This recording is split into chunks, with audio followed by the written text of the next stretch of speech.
Why do the rich effortlessly stay rich while the poor almost always stay poor? We are taught that success comes from delayed gratification, proven by the famous Marshmallow Test. Psychologists claim that if you have a growth mindset and practice deliberate self-control, you will succeed. But Professor Jiang reveals a harsh, uncomfortable truth about human society. Teaching these positive habits to a poor child does not actually make them successful. This is the ultimate trap of confusing correlation with causation. Rich people are not successful because they happen to have a growth mindset. They have a growth mindset because they are rich. Wealth guarantees stability, which fundamentally alters how a child views the safety of the world.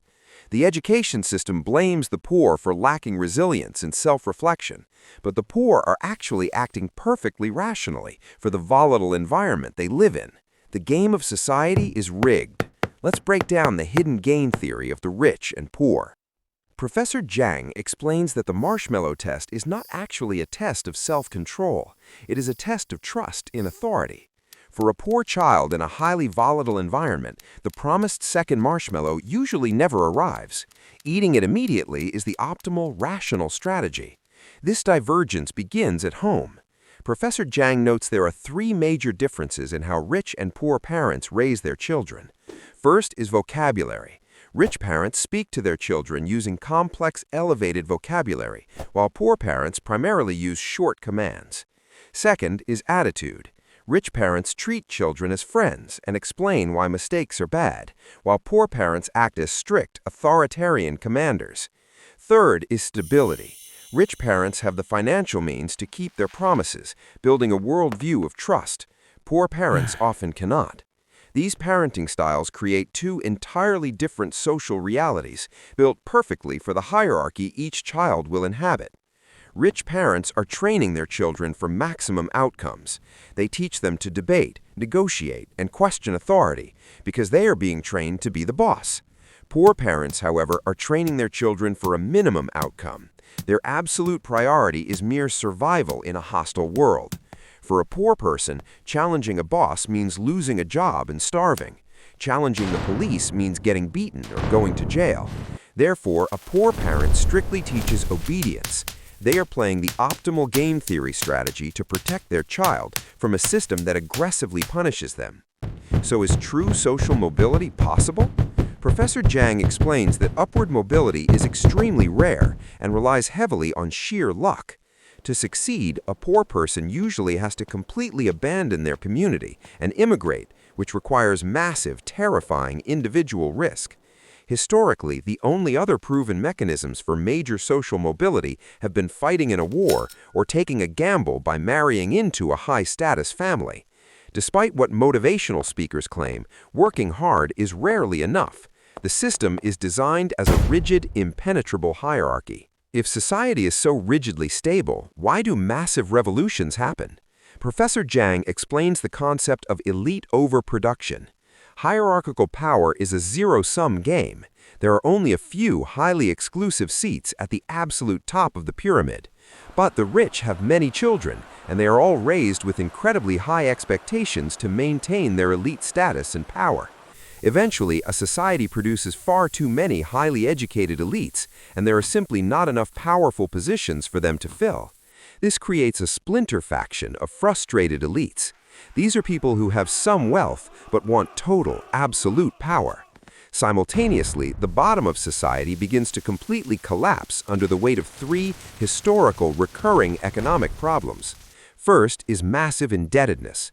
Because the elite monopolize the wealth, the poor are forced to borrow from them just to survive. Second is slavery, or modern wage slavery. Because of compounding interest, the poor are trapped working forever just to pay off the bank. Third is landlessness. The poor lose all their assets, leaving them with absolutely zero incentive to support the current societal structure. This is exactly when the frustrated splinter elites make their move. They need the desperate masses as their army to overthrow the top rulers. They make a simple, irresistible promise to the poor. Follow me into revolution, and I will strictly cancel your debts and give you land. Professor Jiang notes this is the exact same game theory used by Julius Caesar during the Roman Civil War. Caesar promised to erase civilian debt, free the slaves and redistribute the land. That is exactly why the top Roman elites had to assassinate him. This identical pattern repeats throughout all of human history. Revolutions are almost never truly the poor rising up against the rich. Revolutions are actually the frustrated middle elites using the deeply indebted poor as a weapon to overthrow the top elites. Even modern politics follows this exact formula. Populist figures gain massive support by appealing to citizens drowning in credit card and student loan debt. At its core, Professor Jiang explains that a revolution is simply a violent game reset. Imagine 100 people playing a game. 10 people are winning, and they rig the rules so they will keep winning forever.